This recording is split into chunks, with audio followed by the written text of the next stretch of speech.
Many of you will be familiar with my green layout.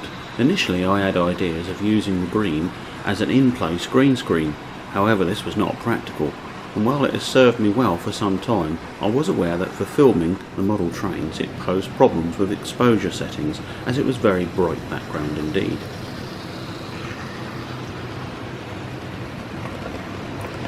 Here you see my 1980s vintage Hornby Class 47 and more recent Baby Deltic running on the green. Well, it's time for a change, and these two locos have the dubious honour of being the last to run on it. I'll now show you what I did and let you follow the progress of the change.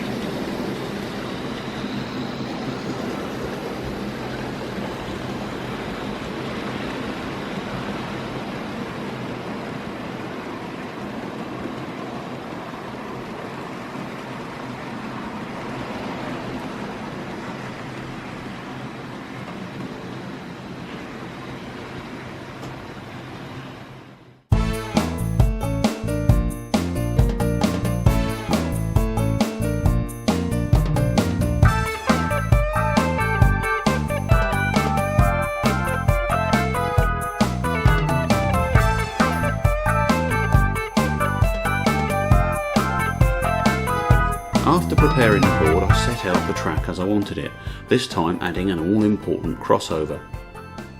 For ballast, I decided to use Gauge Master foam underlay, which is also ballasted. Not particularly cheap, but quick to use and nice effect.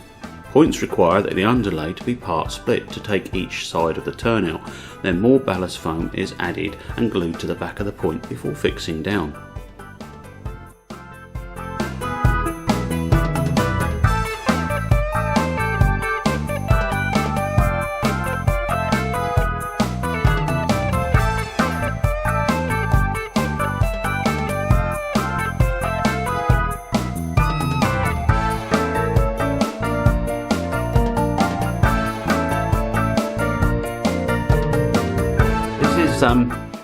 My wife Cheryl's input onto the railway, amongst the many other things. What are you actually doing now then? What I'm actually doing is cutting some of this ballast sheet to fit in between the two rails. Right, where we've got the foam. You've got the foam to go underneath. Foam ballasts.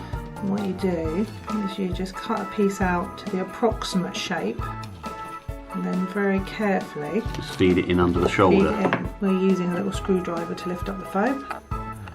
Isn't she clever? And this has all been going on whilst I've been at work. Yeah.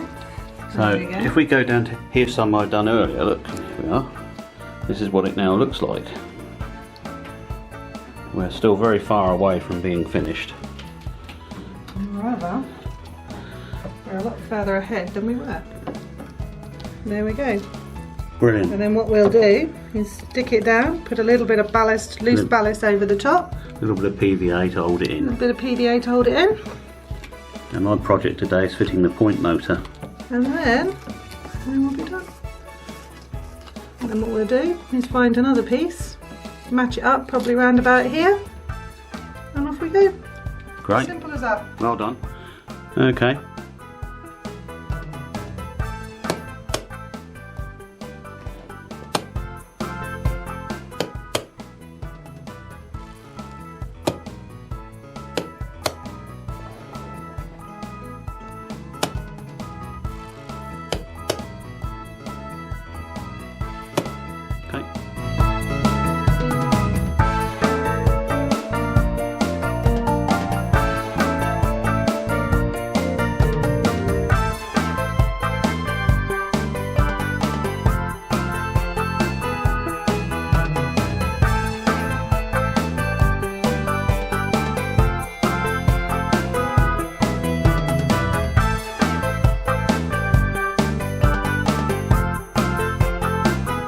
So after all that work, things are looking really nice. The electrics are simple, one isolating fish plate as shown here, and the crossover is safe and easy to use. So let's now have a look at some of the first to run locos testing out the new layout. I used screws to fix down the track, and the reason was that for this was so that I could adjust the track to make sure it was absolutely level, and in one of the earlier clips you would see me going around with a spirit level. The screws were then coloured black and also painted over with rail match sleeper grime.